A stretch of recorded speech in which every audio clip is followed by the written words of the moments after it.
Bueno, nos encontramos con el doctor Eduardo Chacón, él es abogado del municipio de Yopal y hoy tiene pues un tema para aclarar frente a una de las capturas que se fue presentada el día de hoy por la Policía Nacional. Doctor Chacón, ¿cuál es, pues, es ese pronunciamiento que usted tiene frente a su defendido y pues la rueda de prensa que fue emitida hoy por la Policía Nacional?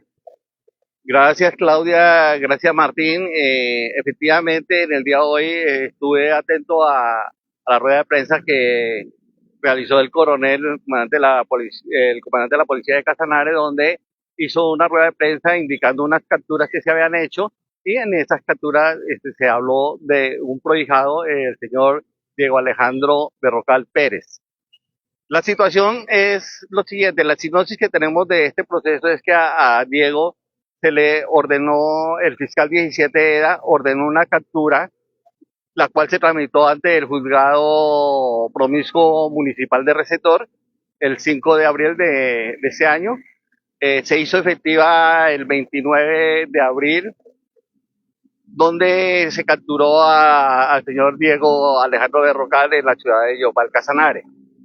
Posteriormente se lleva a Diego Berrocal a las audiencias de control de garantías ante el juez, ante el juzgado segundo penal municipal de control de garantías de la ciudad de Yopal con la doctora Sonia, en donde se hicieron básicamente tres audiencias. La primera audiencia fue legalizar la captura, que era por una orden de captura. La segunda audiencia es la que se llama traslado del escrito de acusación, porque se hace del proceso abreviado, no es ley 600, no es ley 906, sino proceso abreviado. Entonces lo que se hace en esta audiencia es trasladar el escrito de acusación con todos los elementos materiales probatorios que tiene la fiscalía en este proceso. Y posteriormente el señor fiscal solicita la medida de aseguramiento privativa de la libertad intramural porque considera él que tiene los argumentos para poder solicitarla, y en el análisis que hace la señora juez, efectivamente se le concede al señor fiscal la privación de la libertad intramural a Diego Alejandro Berrocal. Hasta ahí es lo que se lleva en este momento del proceso. Ya posteriormente la Fiscalía 17, después de haber presentado el escrito de acusación, lo que se envía el proceso a un fiscal de conocimiento, que en este caso es la Fiscalía décima local de la ciudad de Yopal, que es la que continúa con el proceso, que lo que sigue es hacer una audiencia concentrada, posteriormente el juicio y por último la sentencia, que puede ser condenatoria o absolutoria dependiendo de los elementos materiales probatorios que existan tanto en la Fiscalía como en la defensa. ¿Por qué tipo de delito es presentado este joven Berrocal ante las autoridades? El delito que comete, que supuestamente cometió Diego Alejandro Berrocal, es un delito que está tipificado en el Código Penal, que es el hurto calificado y agravado. Y el agravante tiene un ítem que es el inciso 10 por coparticipación. ¿Qué tipo de pruebas aportaron las autoridades que lo presentan a este proceso de judicialización?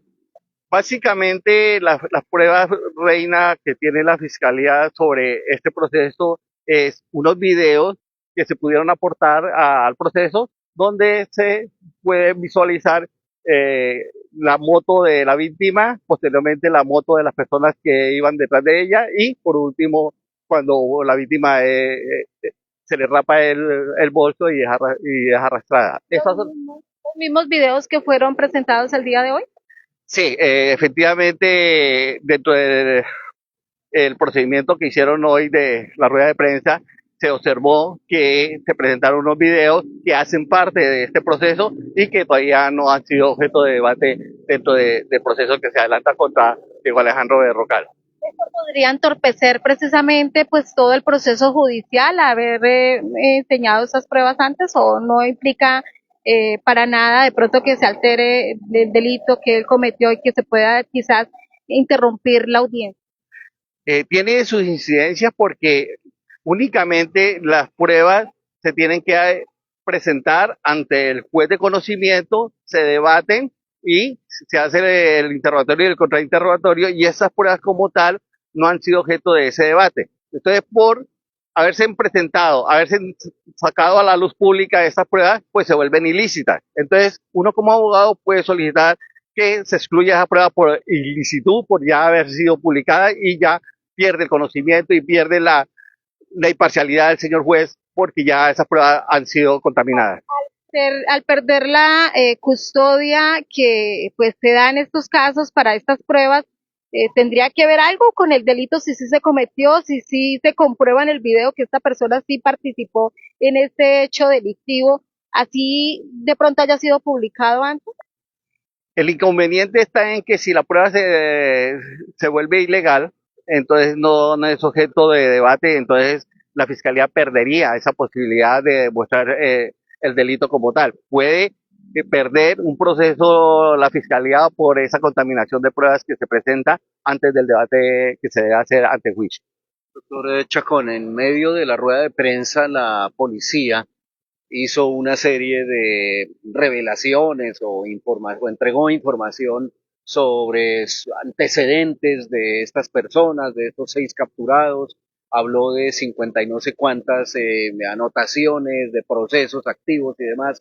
En el caso específico de este joven Berrocal, hizo referencia a su presunta participación en 10 hechos delictivos en el año 2025, de los cuales 4 ya tenían actividad o estaban activos judicialmente.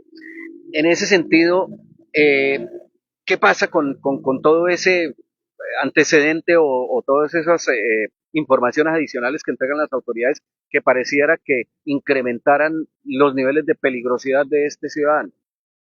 Pues básicamente uno tiene que remitirse a la información que reposa la Fiscalía, que es la información a nivel nacional, que es el sistema SPOA, donde se lleva toda la información sobre los procesos que se adelantan contra una persona. Para el caso de Diego Alejandro Berrocal Pérez, solamente existen 4 procesos vigentes, todos por hurto calificado, unos agravados, otros calificados, pero todos están vigentes. Y dentro de esos 4 procesos hay 2 que están ya en etapa de juicio, que es lo que les había mencionado anteriormente, que está en la Fiscalía Décima, que es la que maneja la fase de juicio, y son procesos que se pueden llegar a terminar anticipadamente por unas negociaciones que se pueden hacer con la Fiscalía y que están contempladas en la ley. Son legales esos procedimientos y se pueden hacer. Entonces, cuando se inflan las cifras, pues se le da un grado de peligrosidad más de lo que supuestamente se tiene y de pronto la concesión que se queda para la comunidad, pues es una situación muy compleja. En este caso particular, escuchaba yo que hasta la dirección de la casa materna se mencionó dentro de la rueda de prensa. Esto afecta porque, como les decía anteriormente, la familia de Diego Alejandro Berrocal pues se ve afectada como familia porque pues ya saben dónde es la dirección de Diego y pueden tener represalias contra la casa de Diego Alejandro Berrocal, que no se debería hacer porque, por lo que digo, estamos ante una persona que tiene una presunción de inocencia. Hasta el momento hay una presunción de inocencia. Solamente hay una culpabilidad cuando un juez de la República emite un fallo condenatorio. Del resto no. Con lo que hicieron hoy, el comandante de la policía, en la rueda de prensa, mostrarlos públicamente a los muchachos, pues le está vulnerando, además de la presunción de inocencia, le está vulnerando el derecho a la intimidad, que inclusive la Constitución y la misma jurisprudencia ha mencionado eso. Son casos muy excepcionales donde se puede presentar públicamente una persona que hasta ahora está iniciando un proceso. Y los derechos de las víctimas, de esas mujeres que han sido, cuyas vidas han sido puestas en riesgo por esas conductas que, pues tenemos que decirlo así, presuntamente han cometido estas personas, de las cuales hay evidencias de testimonios, hay evidencias fílmicas, hay evidencias de videos, etcétera, etcétera. Esos derechos no son contemplados porque al fin y al cabo ellos están en riesgo por esas conductas de estas personas. Los derechos de las víctimas siempre se tienen en cuenta dentro de los procesos que se adelantan y es precisamente la víctima tiene el derecho a ser asistido a un proceso penal, bien sea a través de un abogado particular o bien sea por un abogado que le asigna a la Defensoría del Pueblo. Siempre en cualquier negociación que les hablaba anteriormente, un preacuerdo, un principio de oportunidad, una mediación, siempre hay que tener en cuenta a la víctima que tiene que participar dentro del proceso para que se tenga validez lo que se haga o si no, no tiene validez. La víctima Si llegamos al caso de una sentencia condenatoria, la víctima tiene un espacio que se llama indemnización y reparación integral a víctimas, que es un proceso aparte que se lleva donde la víctima va a decir, mire, ese delito cuesta tanto para mí, la indemnización económica vale tanto, por perjuicios materiales y morales, se le va a tener en cuenta. Y si se hace antes de una sentencia, la víctima puede decir, mis daños y perjuicios cuestan tanto. Y si yo quiero hacer un preacuerdo, pues tengo que pagarlo para poderlo hacer, o si no, no lo puedo hacer. Dice la norma que debe garantizarse, pagarse el 50% como mínimo y garantizarse el otro 50% de alguna manera para poder hacer preacuerdo, o si no, no se puede hacer. Entonces, por eso es que las víctimas siempre van a tener participación dentro del proceso y siempre van a conocer qué se va a hacer dentro del proceso, porque si no hay participación de la víctima, no se puede hacer preacuerdo, no lo pueden verificar y no lo pueden aceptar un juez de la República. Chacón, hace algún tiempo cuando se presentó esta misma modalidad y se encontraba acá precisamente el fiscal Encinales, John Freddy Encinales, se había cambiado la modalidad de este delito, se sindicaba a estas personas por tentativa de homicidio, precisamente por las lesiones, por la gravedad de este delito y las secuelas que dejaban las víctimas. En este caso, esto era legal porque pues se hacía o en este caso está siendo muy flexible las autoridades. Conocemos su condición como abogado, pero esto se permite precisamente dentro de esas audiencias, no es más fácil precisamente para poder que se tome una justicia y se haga una reparación adecuada a las víctimas que en muchas ocasiones quedan quizás con una condición compleja para toda su vida. Claudia, lo importante no es el hecho como lo plantean, sino lo que dice la norma en cuanto al delito. Entonces, si vas a mirar qué dice el Código Penal con respecto al homicidio, pues vamos a encontrar unos verbos rectores y vamos a encontrar la estructura del delito como tal. Cuando uno habla de tentativa, un homicidio tentado, es porque no se consumó el hecho. Y no se consumó el hecho por causas externas a la persona imputada. Pero, ¿qué es lo que habla por ejemplo, del homicidio? El tentativa de homicidio. Que si no fuera atendido oportunamente, esa persona fallece. Ahí hay una tentativa. Pasó en un caso. El caso, tenemos varios casos. Por ejemplo, el caso, me acuerdo ahora, el caso de Alcosto, de la 24, que ahí falleció la señora. Pero solamente si se dan esos requisitos y la estructura del delito enmarca, pues uno puede hablar de tentativa. Pero de lo contrario no habría tentativa, puede presentarse y en este caso podemos hablar de pronto unas lesiones personales, porque ya están certificadas por medicina legal. ¿Sí? Son 12 días de incapacidad que hay. Pero igualmente todo tiene que tener su debido proceso. ¿Y su debido proceso qué es? Una denuncia penal por estos hechos, que no la hay. ¿Sí? Volviendo al caso específico de Berrocal, esa exhibición de la persona y de la prueba que realizó hoy la policía podría poner en riesgo o alterar de alguna forma el curso del eventual juicio en contra de este ciudadano. Yo considero que sí, y lo considero en el sentido de que primero se está haciendo una vulneración de la presunción de inocencia, como les indico anteriormente, únicamente es culpable cuando hay una sentencia condenatoria por parte de un juez de la República. Segundo, que al exhibir pruebas que todavía no se han debatido dentro de un proceso, pues se vuelven ilícitas. Y cuando hay ilicitud, pues uno como abogado pues tiene que solicitar que se excluyan del proceso. Y si de pronto la fiscalía no tiene más pruebas relevantes o pruebas contundentes, pues se queda sin prueba. Voy a ponerles un caso concreto para que me entiendan lo que digo. En los casos de violencia intrafamiliar, ¿quién es la víctima? Pues la mujer de la persona o el esposo. La pareja, la agresión. la pareja. ¿Y qué pasa si la pareja va y dice al fiscal, señor fiscal, yo no quiero ser testigo de la fiscalía, no quiero ser testigo de cargo de la fiscalía? ¿Qué le pasa a la fiscalía? Pues no puede hacer ningún proceso porque se le cae su prueba. En estos casos pasa lo mismo. Si solo esa prueba es la que demostraba que el hecho ocurrió, pues se puede caer la prueba y se puede caer el proceso. Aunque en la visión que uno tenga puede decir, pero el hecho sucedió, sí, pero se parrandearon el proceso. Es lo que yo quiero que entiendan. Yo estoy en contra de la institucionalidad, estoy en contra de los procedimientos que hacen que a veces son irregulares por la ligereza o por demostrar que se están dando resultados, cometen esas imprecisiones que afectan los procesos y tienen incidencias penales y tienen incidencias disciplinarias estas actuaciones que se hacen de esta manera. Entonces, al llamado a eso, que tengan mucho más cuidado en la información como la presentan, que vayan a la realidad del proceso antes de emitir un concepto o dar una información sobre un procedimiento como este. Inmediatamente después de conocerse la rueda de prensa, la Fiscalía emite un comunicado de prensa donde menciona a estos dos ciudadanos capturados, a Berrocal y a Condorito, su supuesto cómplice en el delito, en donde ratifica el hecho de cómo se dio la medida de aseguramiento, de la no aceptación de cargos y demás. A pesar de ello, continúa de todas maneras el cuestionamiento de ustedes hacia la legalidad de cómo fue presentado el proceso hoy ante los medios de comunicación. Sí, el procedimiento sigue siendo ilegal.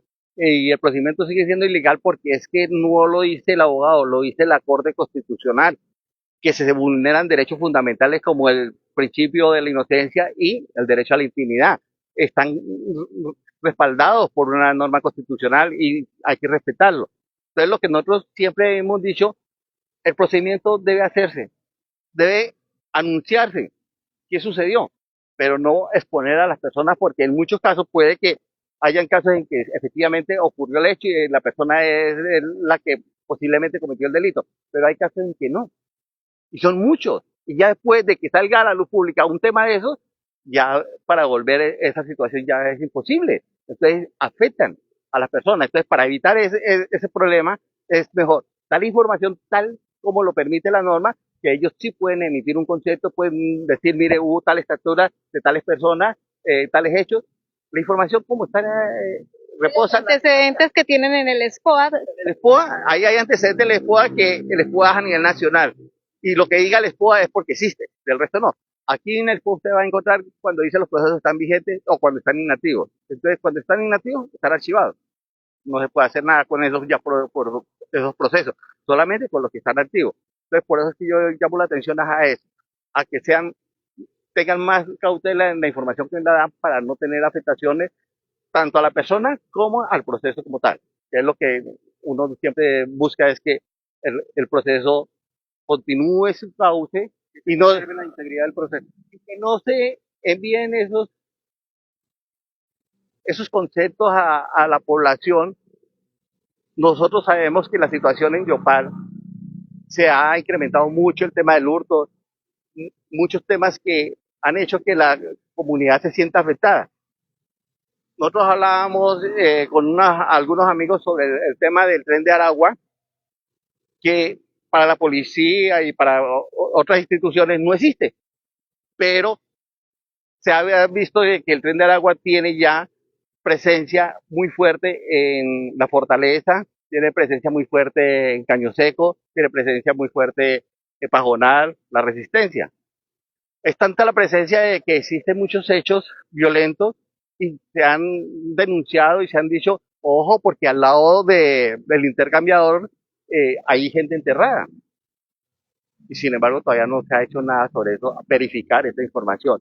Pero el tren de Aragua sí está operando en Casanare y en Yopal especialmente sí está operando. Entonces, eso hay que tenerle cuidado porque eso ha hecho incrementar mucho el tema del narcotráfico y además de los hurtos, es parte de ese tema. Las autoridades son grupos que se hacen pasar por el tren de Aragua para atemorizar la comunidad. Ustedes como abogados que asisten diariamente a audiencias, ¿han podido escuchar en esas mismas audiencias que sí es real que el tren de Aragua se encuentra en el departamento de Casanare y sobre todo en el municipio de Yopal? Pues básicamente uno se da cuenta, hay dos situaciones que uno tiene que manejar ahí. Uno es el tema de las extorsiones, pero básicamente todas las extorsiones que nosotros hemos detectado se están generando desde las cárceles, tanto de Yopal como de diferentes cárceles, se están generando muchas extorsiones. Pero el tema del tren de Aragua, cuando uno habla del tren de Aragua es porque ve un grupo de hombres que están armados, y si están armados con armas de largo alcance, granadas, pistolas, es porque es un grupo organizado. No cualquiera puede tener una granada o no cualquiera tiene una arma de largo alcance. Es porque existe una estructura ya sólida, económica, que está funcionando y está operando. El Tren de Aragua básicamente se dedica a eso, a operar en sitios específicos donde está llevando el control de la droga y el control de otras actividades como la prostitución en Parque La Estancia y otras actividades que son ilegales y la están manejando ellos constantemente.